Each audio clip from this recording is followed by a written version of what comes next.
Welcome back to the Action Jack-0ffs podcast. This is a show where we talk about the very best favorite action movies of all time. Well, let's go ahead and get into it with the movie that I had to look up how to pronounce. It is, in fact, Yojimbo. So, there's that little bit of tidbit for you. You were asking me right before we got started what I thought of it, and I said it was okay. What did you think of it? I think it's pretty okay. I can see how in 1961 it became influential. I've actually seen almost every action scene from this movie beforehand. As I was watching it, I was like, "Oh, I've seen that. Oh, I've seen Oh, that. really? Oh, I've seen that." That's pretty Yeah, cool. like the him walking into town at the end when they're doing the two rival clans are all up on in arms and stuff. Yeah. I was like, "Oh, I've seen that." And then I've also noticed a lot of scenes that other people stole or paid homage to in other movies like Fistful of Dollars and whatnot, like some of the Clint Eastwood westerns and stuff. I was like, oh, I've seen exactly that before in a different movie. Right. Yeah, yeah, it says right here it was unofficially remade by Sergio Leone as the spaghetti western film Fistful of Dollars, which actually led to a lawsuit by Toho. Let's see here. Because then That's they couldn't release it for like a few years yeah, which kind of makes you wonder if that's one of the reasons why the or good. something. It kind of makes you wonder if that's one of the reasons why the Good, the Bad, and the Ugly was like so much more popular than the other Dollars movies, because like they legally didn't have a chance to, you know, like like mass release the movie until years later.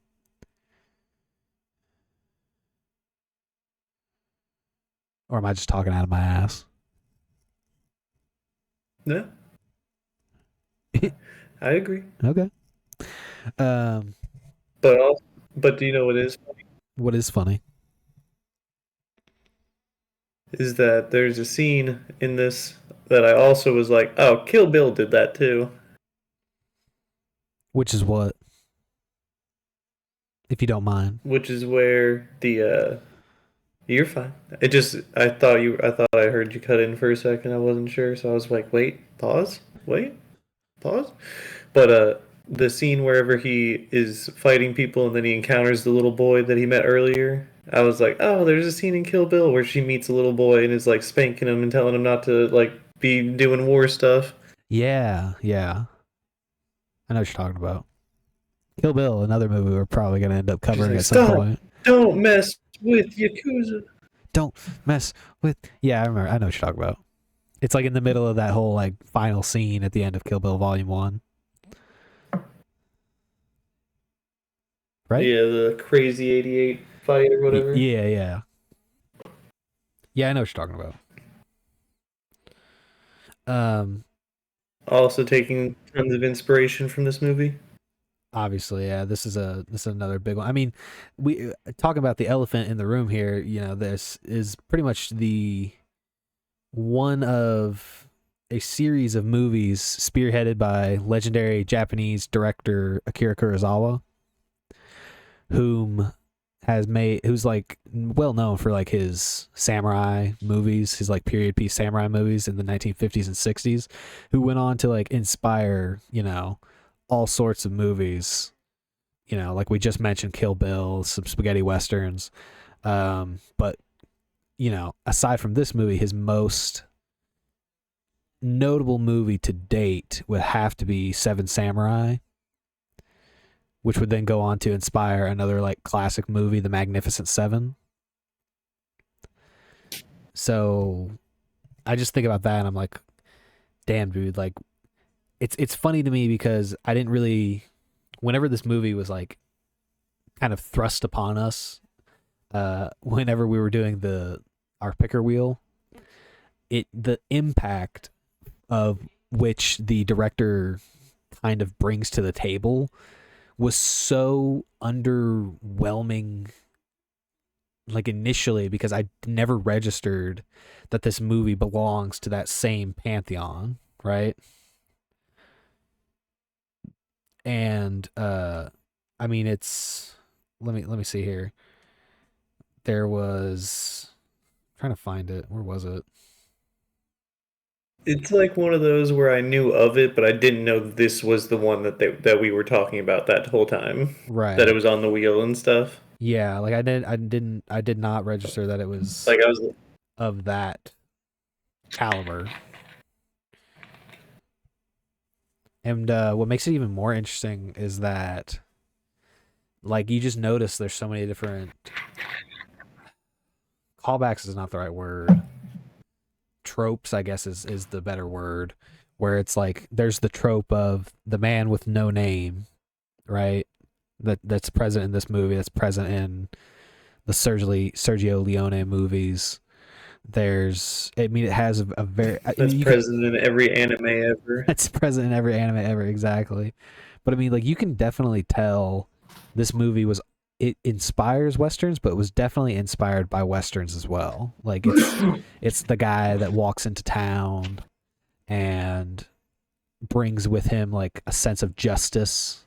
So he decides to clean up this small town full of petty criminals and thugs using nothing but his skill with the It's weapon. it's the classic trope. Either it's a story about somebody going on an adventure or a story about somebody coming to a town. Yeah. I do like how there's also like the names that are thrust up that there's the name thrust upon the samurai in this movie, and there's also the name he gives himself. Um, do you remember what? 30-year-old mulberry bush. Yeah, um, the literal translation of I'm gonna butcher this Kuwabatake Sanjuro, which he seems to make up while looking at a mulberry field. So and I love how he's also like, but I'm almost 40. He's like, I'm the 30-year-old mulberry I haven't field. been taking good care of myself. Nah. And then there's the one name that all the thugs seem to like thrust upon him, which is Two Bit. They all call him Two Bit, or at least they call him that by the end of the movie. I noticed they didn't really like name him anything like that until uh like halfway into the movie, and then by the end of the movie, that's like all they were calling him was Two Bit. But I just thought that was Just because interesting. he's playing both sides. Yeah, yeah.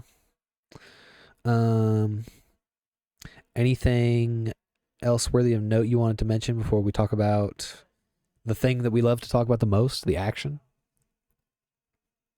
I really enjoyed the sound cue whenever what's his name pulled out the little gun. Yeah, yeah. Where it's just like I think his name was Unsuke, Unsuke, which is like supposed to it yeah, means like rabbit or something. yeah, and Because he's so slithery in his little with his little revolver. yeah, yeah. They said they called him. They said his name's Unsuke, and they said that his name means rabbit, but he acts more like a wolf, Mm, which I thought was a really cool line. There's a lot of cool lines um, I like it. in this movie. Like I especially like the line where they talk about like a lot of the lines that the main character has, where he just kind of like I always think to like the initial scene where he goes to prove himself. It's actually like the first action scene where he's like, I'll be right back, and he goes to like kill those three thugs, and he walks past the casket maker, and he's like, "Casket maker, we need two caskets. Actually, better make that three." After he cut off that guy's arm, so just little one. Or at the end of the movie when he's like, I need he said he needs something from the guy that owns that bar. He was like, I need something, and the bar owner was like, Oh my god, I can't believe you. You're leaving already. You're abandoning us. And the guy was like, No, I got too much work to do. I've still got too many people to kill, which I thought was funny. Um, He just knows so nonchalant whenever he's dropping these one-liners. But I also just like the positive vibes that he's always bringing. Like he's like in whatever situation, he's usually smiling.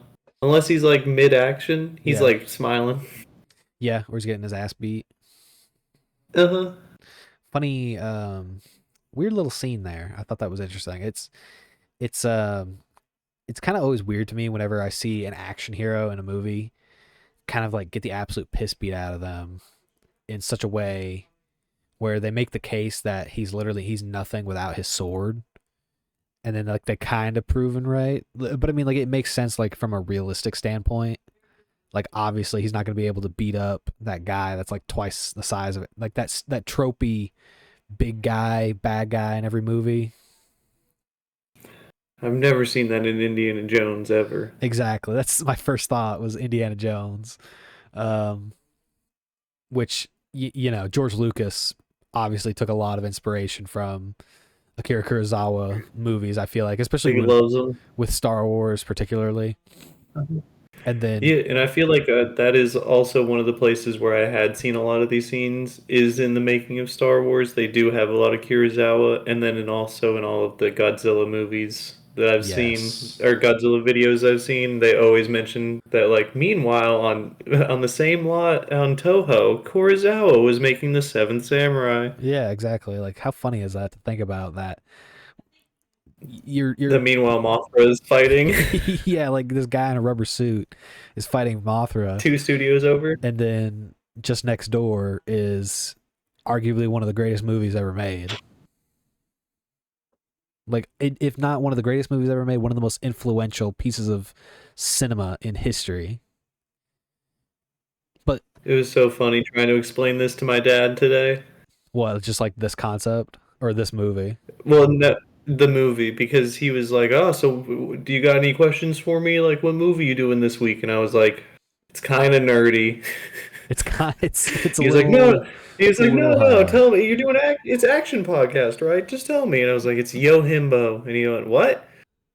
Bless you." yeah. Uh, And then and that's then when I you're like, explained it to it's him. Yojimbo, Dad. Yeah, Dad. And then I explained it to him, and I even showed him some of the scenes, and he went, "I think I've seen this at some point in my life, but that's lame." That's lame. And I was just like, "All right, Dad, thanks." Did he say It it's was just lame such a funny, because it's a Japanese film, or is it just like because it's so just because old? it's nerdy, Oh, just because just it's because it's nerdy. old and nerdy. Well, I was gonna ask, Because like, he was like, there used to be a channel in Chicago that would play like foreign films with English dubs, and they were so. I think that's like his perspective on it is the English shitty dubs that they used to have back in the day. right?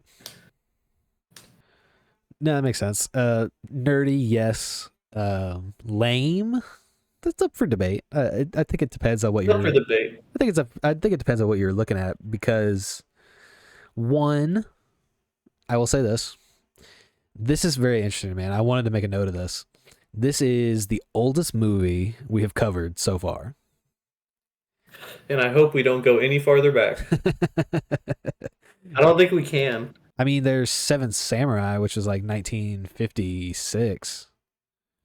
Oh, for some reason I thought it was this one was older than that one. No, no. Seven Samurai came Well, then we first. might do that one.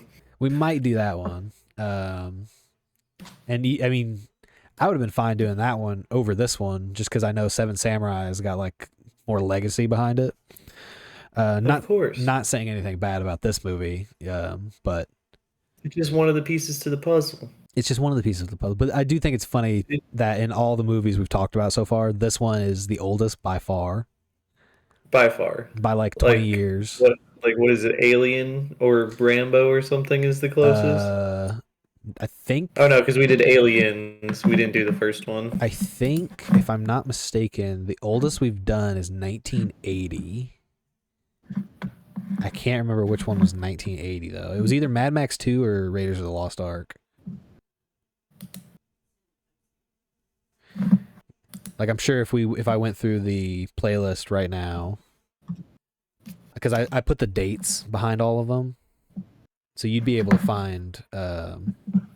Here, I'll do it right now. Fuck it, we're live. Who cares? Hey, We're doing it live right now. I'm looking. 1981.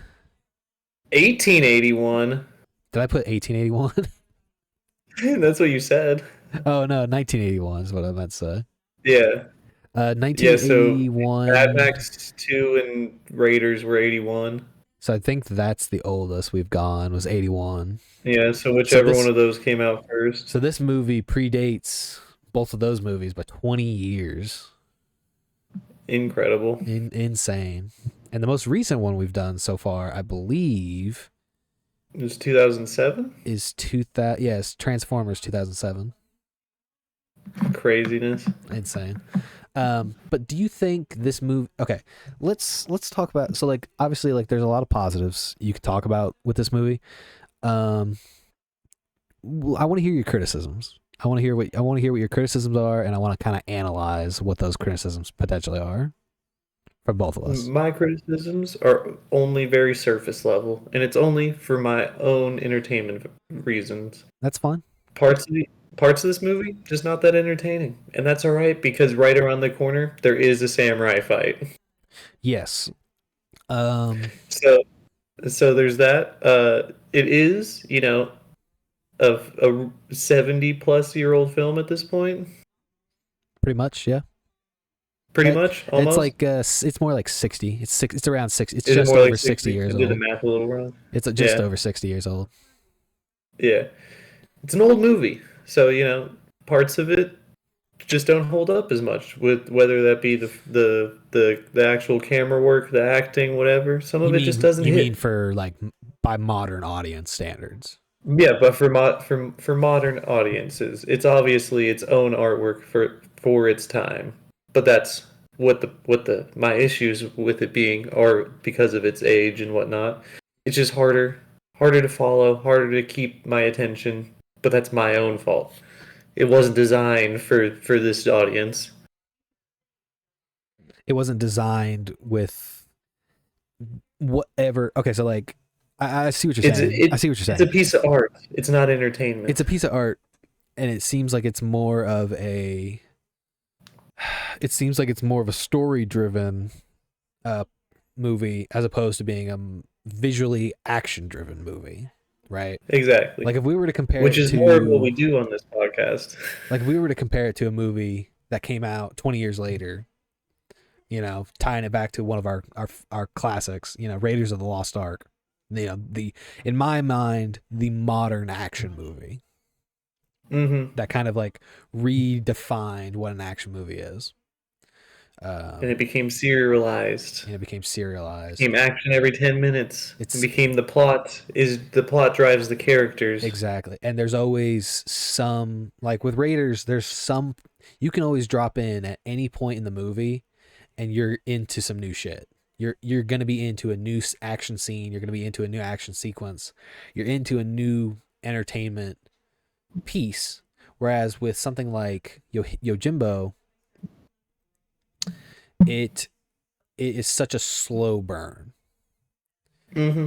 Which I Um, do enjoy the parts of it that build up and, like continue on and then the action in itself. And then the comparison to Lost Ark that I will also make is that the on the slower scenes of both movies, if you turn the volume completely off or the subtitles or whatever, you can tell where the scene is going just by their body language, mhm. Yeah, which I think is a strong point for both films because yeah. I did really enjoy the film, but just for me, I found myself like being like, "Oh, nope, don't touch your phone. We're here to watch." I think it. I think as a byproduct of it being subtitled for me was kind of like what helped it keep my attention Oh yeah, you more so have than to. not. You'll have to rewind if you look away for 10 seconds. Exactly. But I mean, like you just said, even without that, there's obviously like a lot of sequences that just like speak really well just based on like the visuals. Um, like for instance, I think about that scene where he goes and he saves the woman that was being held captive by Ushitara's men, Ushitora. I believe is what it was. One of the rival gang bosses, and she was being protected by those like six men, and right next door was her husband and child, and Yojimbo, the Yojimbo. He's not his name's not Yojimbo. Um, you know what Yojimbo means? Protector Yeah, or bodyguard protector for or some bodyguard. So translation. when I call him the Yojimbo, that's what I'm referring to him as the. He's the He's protector. the protector. He's the bodyguard. But anyway, um, I could also just call him by whatever his actor's name is. You could try. But yeah, I could try. That's Toshiro Mifune is the main actor's name. But Mifune, he goes into that place and then he like kills all those men and then he saves the woman and he gets the woman out and he like throws her to her family and is like, get out of here, and he throws the money on the ground. And then he goes inside, he like wrecks the whole inside of the house to make it look like a whole group of men came in and just like fucked everything up. And I always think about that because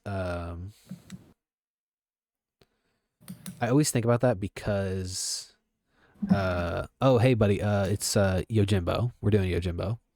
We're finally doing it, Marv. We're finally doing it, Marv. It's Yojimbo. Uh It's just for you.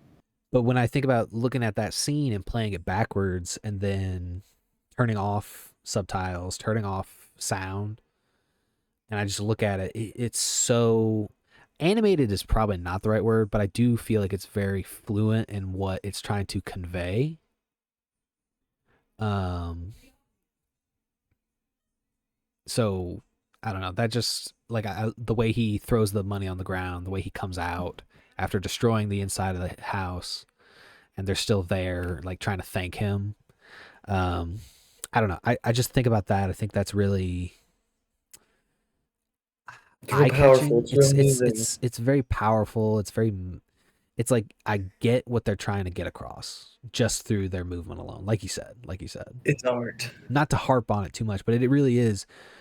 It takes full advantage of its visual medium for sure, for sure. And Love it. And while we're on the topic of slower scenes before we move into the action, I did really enjoy all the interactions with the restaurant owner, dude. yeah, I did too, especially especially like he's so hateful, and then I like how like at the end Which of you just it have to be. he just That's have to how be. owning a restaurant feels. He's miserable, and he's got all this shit going on. There's people dying. There's people beating prayer drums. The only person who's making any money is the goddamn coffin maker. Yeah, he's pissed. He's big pissed. Um, but yeah, and I love that by the end of the movie, he's like fully on Mifune's character's side because he's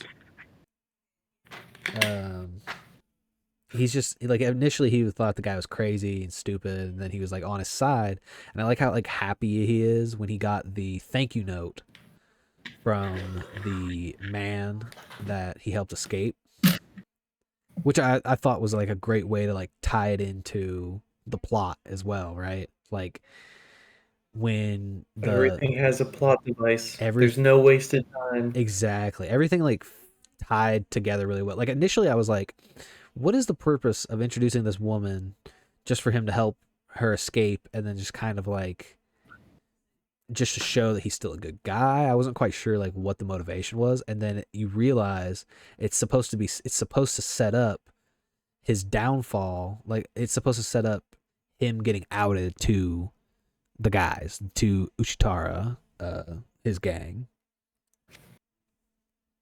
Ushitora, excuse me. And then when the shopkeeper throws that thank you note on the table from those people, that's like the nail in the coffin because, of course, right after he throws that note on the table, you've got Unsuke and the other brother, like the really, the really disgusting, stereotypically fat and ugly brother who walks in. Hey, you leave me out of this. What was his name? It was like Inukichi. It's so Yeah, weird. it sounded kind of like they were saying imbecile the whole time. Yeah, yeah. So funny. Like there's so many. I don't even have to like have the cast list pulled up. I actually like for some reason like remember the names because this actually is a very plot heavy movie. Like you really got to like know everybody's name and all the main players to like keep up.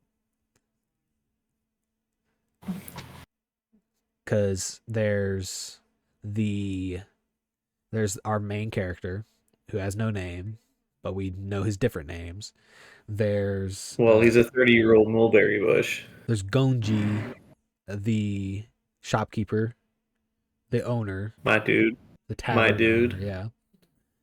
Uh, then there's uh, Unsuke.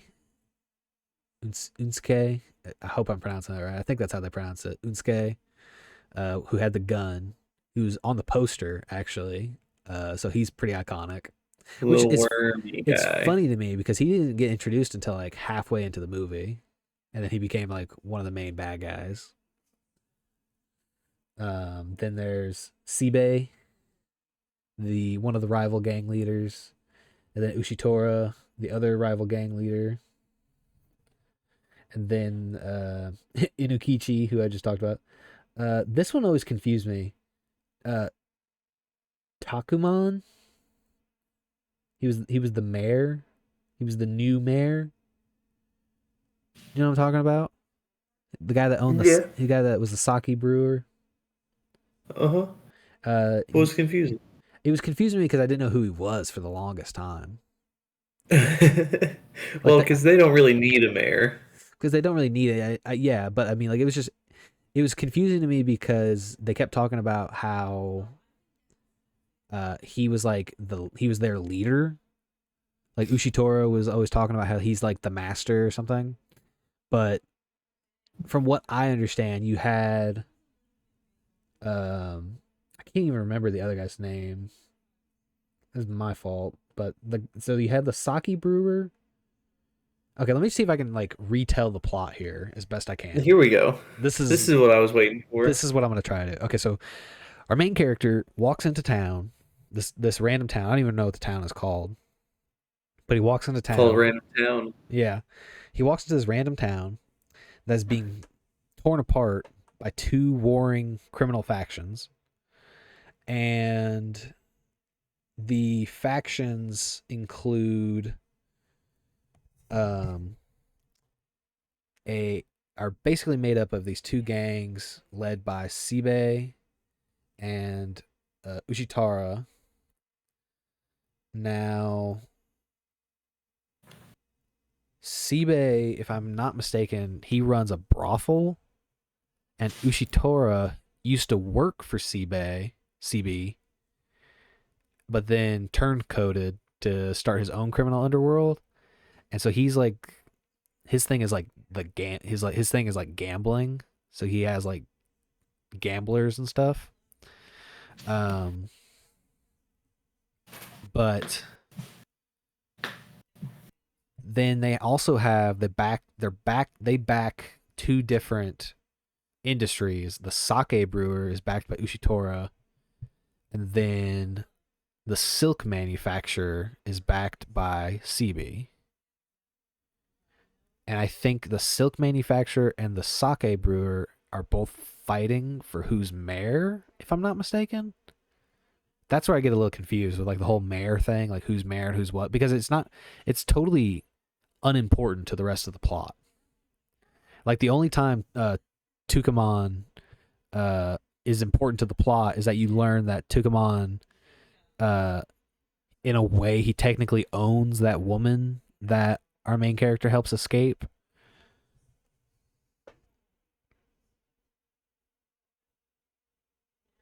Okay, yeah. So Tazamon, this is why I got it confused because Tucumon and Tazamon are very similar names. Tazamon is the town mayor and silk merchant. So he's the silk merchant. Okay, so that's and then our main character, his goal is he's trying to get the two rival gangs to fight each other and take each other out while trying to do as little work as possible. Well, he ends up doing a lot more work than he signed up for, let me tell you. Exactly, yeah. So that's basically the A little gist. slicing and dicing. That's basically the gist. So talking about slicing and dicing, let's go ahead and just get into the action. Can I tell you how hard I laughed whenever he kills a bunch of dudes and then goes over to the other gang and is like, dude, a bunch of guys died over there. You need my Yeah. help. Yeah. I laughed so hard. Yeah, no, that was good. I really okay. So my initial like criticism was that the action is too few and far between. Well, of course. Which I think is like It's a slow burn. yeah, that's what I was gonna say is I think you can say That was my original criticism as well. It's slow. it's that there's maybe a total of 3 action sequences that actually include our main character.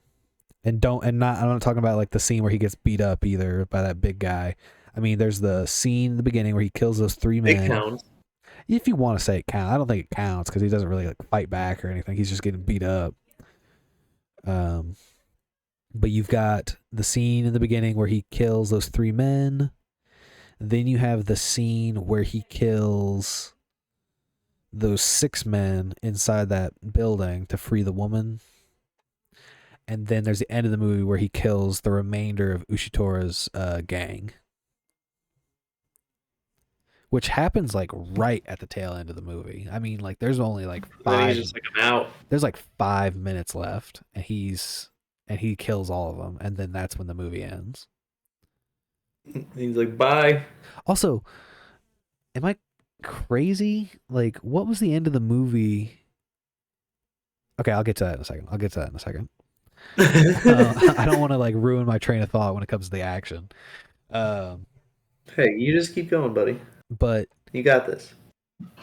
Now, one thing that I thought was really interesting at first, and I didn't know if I liked it, but then I ended up loving it, is how quick those action scenes are. They have to be. You can't have a long katana fight. No, that's what I thought was so interesting. It's those swords weren't built for that. It's very fascinating when you think about it, like how quick a fight starts and ends. And it's only longer depending on how many more people there are to kill, which I find very, like on point. Like that's how it should be. Like it makes sense that the action sequences are so quick because that's how good this character is supposed to be with a sword. He's supposed to be like swift and deadly. So it makes sense. It makes sense. And it's not the same Western idea of like knights in armor with swords. Like it's just a whole different art form of swordplay. Exactly. So, and in that same vein, I think it's very similar to. It's another thing that I think is, even though it's a different weapon, I think it's very similar to westerns, cowboy movies and such, because of pistols. The quick draws. The fast pace of pulling, drawing, and firing a gun is reflected in how quickly these unsheathing and sheathing of the sword is in this movie. Indicative of how quickly it can really all go down depending on how skilled you are. I mean, the scene where he kills those 6 men in that building, the part where he's like destroying everything and like tearing everything down on the interior is longer than when he killed the men. Insanity. Which just goes to show how like I said, just how skilled he is with the sword. It's gorgeous. Yeah, I mean that really is. I really did enjoy the sound effects of all the swords as well. Yeah, the clanging, the swing, swing. The shoo. And when it sheathes back into the blade and it's a little click. Oh, the click. Oh man, that gets me. I love a good click. Yeah. You know what this movie reminds me of, and this is a very shot in the dark. This is a very shot in the dark comparison, but I really wanted to bring this up because whenever I watch a samurai movie now, I'm reminded of this film. You ever heard of the movie Crazy Samurai versus 400? Crazy what? Crazy Samurai 400 versus 1. No. Okay, so Never once. Never once. Okay. So there was a movie called Crazy Samurai. Its official name is Crazy Samurai Musashi, but its DVD name is Crazy Samurai 400 versus 1, and it's about a samurai who takes on a rival samurai. It's like one lone samurai takes on a rival samurai clan and proceeds to destroy the entire clan of samurais, which happens to be 400 samurai. And it is not a good movie. I was waiting for you to say it. It's not a good movie by any stretch of the imagination. But whenever I think about a samurai, for some reason it's like it's stuck with me because of how bad it is.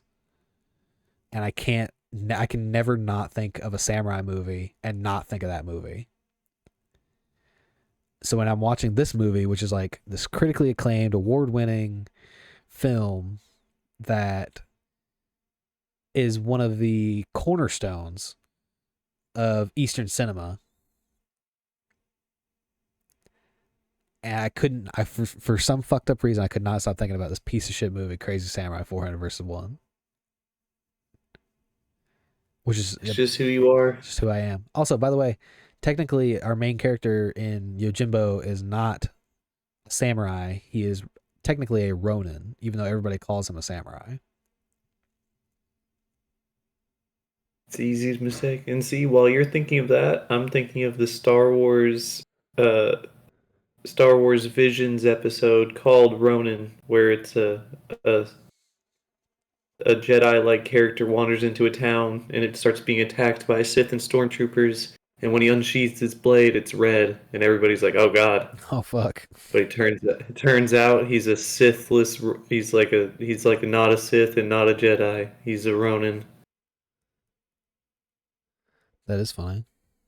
and it's black and white, and it's completely reminiscent of Kurosawa, and it's one of the best Star Wars things ever.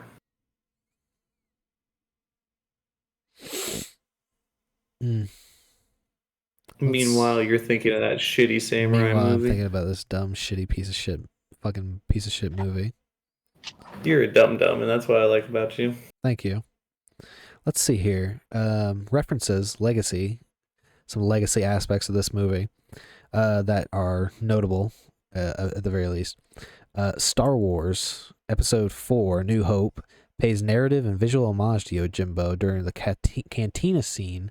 Early in the film, when Luke Skywalker approaches the bar, he is accosted by Ponda Baba and Dr. Evazan, excuse me, I'm probably butchering that, who, like the gamblers confronting Sanjuro, inform him of serious criminal penalties they have received elsewhere to intimidate him. Obi-Wan Kenobi intervenes just as they threaten Luke's life, and he briefly wields his lightsaber. The camera likewise shows a severed forearm on the floor to demonstrate the character's prowess with the weapon, which is supposed to be a reference to how Mifune's character in Yojimbo fights off those guys who brag about being criminals outside of Ushitora's place of business, and he severs off one of their arms. It seemed very familiar. Which, yeah, now having read it out loud like that makes sense. Another Star Wars reference from Star Wars: The Last Jedi, which was also heavily influenced by Yojimbo. Let's see here. Luke Skywalker's attire is visually reminiscent of that of Sanjuro's. Both characters are framed in wide shot and are portrayed as lone heroes, with both having to deal with a larger threat by themselves. Sanjuro confronts Ushitora, Unsuke, and their gang, while Luke confronts the entire First Order. During his showdown with Kylo Ren, Luke's last line is "See you around, kid," which recalls Sanjuro's last line, "Abayo," meaning "see you around." So there you go. That's another Star Wars Gorgeous. one. Yeah. Let's see if there's any other good references here.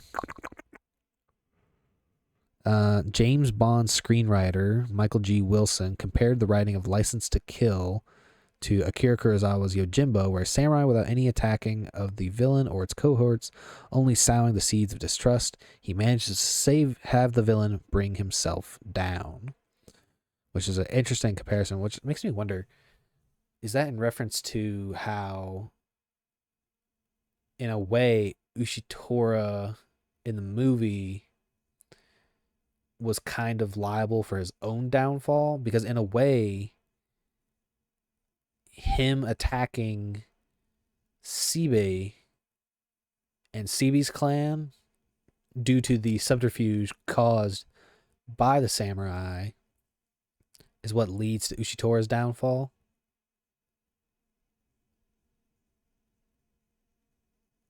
Like, in the He was sense, the one playing chess. he was playing. Everybody else was playing checkers. Yeah, yeah, pretty much. So that's interesting. I don't know. Also, let's see here. Also, I got major Samurai Jack vibes from Oh, this. you know that's all they were doing was watching Kurosawa films and being like, How do I how do we replicate this on how do Cartoon how Network do I for 20 send minutes? how do I send this guy into the future and put him up against a shape changing demon lord? Which I like as a reference too, because in the Samurai Jack TV show, Jack is not actually uh Jack's name in the movie, in the TV show. Do you remember that? No, it's been quite a long time since I've seen Samurai Jack. So I remember watching it like in the morning, but I don't remember like what the plot was other than he was like back in time or forward in time or whatever. yeah, he was Back to the Future. He's back to the future. He was Back to the Future. But basically, it's the same setup. You have a samurai who does good, and in the TV show Samurai Jack, his name is not actually Jack. He adopts the name Jack because when he gets to the future, he like kills like some robots or he does something badass. And there's like these civilians that are like, "Oh man, Jack, that was crazy," and they're like, it's like they're using it as like slang. They're like, "Oh, Jack, that was the shit." They didn't say that, but Oh, slapjack. that slaps, Jack. Um, like they're just like saying they're saying it as Slapjack. like phrase, and later on, Nowadays it would be Skippity Samurai Jack. skippity scammer Jack. And later on in the episodes, Samurai Sigma. somebody's like, "What's your name? Like, what do they call you?" And he flashes back to those dudes who were using the slang, calling him Jack and stuff. And he goes, "They call me Jack." So that's where the name Jack comes from. It's like he's a man. He's technically a man with no name. It's just he adopted the name Jack, and They always do. he's a samurai that does good. He goes from like place to place, righting the wrongs and righting injustices and stuff like that. So it's very reminiscent of that. I feel like that's that's so heavily inspired by uh Jack by Yojimbo, right? Anyway, samurai Anyway, samurai Jack rant over. Um, hilarious. yeah, no, it's good. It's good. There's definitely like a ton of legacy with this movie. You can't go wrong with this. I also think that there's some sort of, I want to say there's some connection to um other Clint Eastwood, not Clint Eastwood movies, Quentin Tarantino movies, but I don't know. That might be a that dog probably has no legs. So Uh, he, well, Django, the original Django is kind of a remake of this, and then Django Unchained is a remake of Django. So there you go. gotcha. Okay, okay. I see. I thought that line was going somewhere. I thought there was somewhere to that line. But yeah. And then I'm sure there's some references in the Hateful Eight with imagery of some sort, not necessarily to this one, but to Kurosawa in general. Okay, so you may have like noticed earlier I was referring to Mifune's character, the samurai, as Sanjuro throughout like some of my rants. And the reason for that is because there's a sequel in 1962 Kurosawa directed called Sanjuro. Um, and it was originally a totally different story, but it was reworked to include Mifune and his character following the success of Yojimbo. In both films, he takes his surname from the plants he happens to be looking at when asked his name.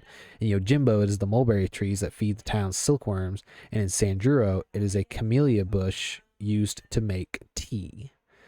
So it's kind of like whenever I accidentally called him Yojimbo earlier, like he is technically the Yojimbo, and I guess in Sanjuro, I don't know what Sanjuro means, but that that is also what it is. So that's about the extent Gorgeous. of that. Do you have anything else you wanted to add, or are we kind of like Just on that, the just that last I had a little lot of bit? fun. Was pleasantly surprised. Yeah, this is all right. I can already tell this was going to be a short one. This is like one of those movies that's like so like good, like on a positive level. There's not really like a whole lot you can add other than just talking about how No, badass it the is. the better episodes are when it's bad. Right. Anyway, Yeah, you okay? no, I'm fucking yeah. Uh, anyway, so yeah, so that's Yojimbo. Good movie, good samurai movie. Oldest movie we've done so far. Probably won't be that way forever. So let's go ahead and get into our next week's potential movie. Got our picker wheel pulled up. Right now, we have the movies we have on the list. We have 5 movies. Or, I'm sorry, 5 movies. Six movies.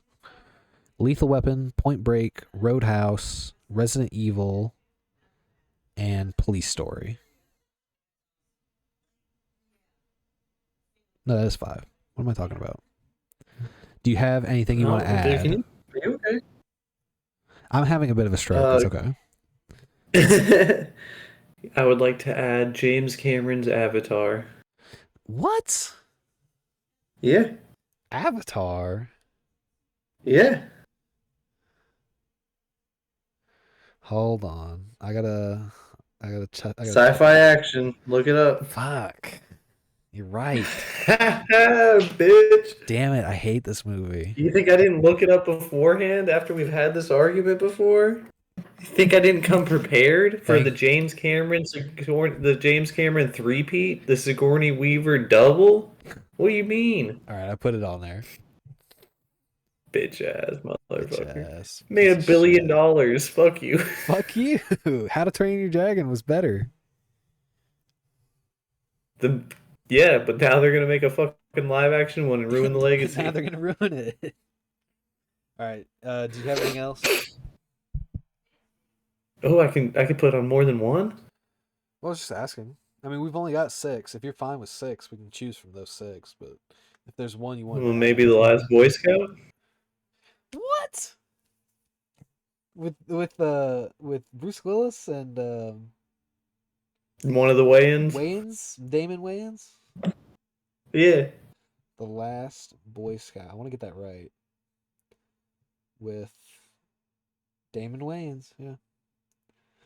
Um. Comedy slash action. Oh, but I'd have to buy it. Don't make me buy What's it. it on? It's on YouTube. I'll buy it. Okay, I'll come over and watch it then. Mm-hmm. It's Tony Scott. The last Boy Scout. Such a what a random what a random movie to just throw on there. Well, I put 2 random ones on there. I'm trying to keep it fresh on here. And Avatar. like, I want to put okay. So you put on 2. uh-huh. I want to add You another. can take one of them off if you don't want me to add 2. No, 2 is fine. But I do want to add. Okay. I do want to add another classic, like a classic action movie, because we've got Hit me. We got some on the board. because the random ones we have are The Last Boy Scout, Avatar, and Resident Evil. But the classic ones we have are Roadhouse, Lethal Weapon, Point Break, and Police Story. So maybe that balances out and I don't have to add anything. The reason I actually have never seen The Last Boy Scout, but my dad has been telling me to watch it and do an episode about it. So, dad's pick is really what it is. So it's gonna get hit eventually, is what you're saying. Eventually. Ooh, should we do? Nah, I kind of want to save that for a themed month. Uh, another Arnold Schwarzenegger movie. We haven't done one in a while. Total Uh, Recall? Total Recall or Commando? Oh, Commando would be hilarious. All right, let's do Commando. Okay, that's it. You ready? Yep. All right. And we are doing. Oh my god, dude. No way. You What fucker. is it? It's the last Boy Scout. Oh my god. Of course it is. If you want to do a respin, I'm No, fine. no, it's fine. It's fine. Okay. Because every time we add one, it always ends up being It whatever always we ends up added. being one of the new ones. It's so fucking stupid. All right, How about we whatever. do a best 2 out of 3? I already took it off the list. It's fine. We're good then. The Last Boy Scout. The last Boy Scout. All right. Anyway, that's gonna be it from us. We're gonna get the fuck out of here. All right. Peace. Peace.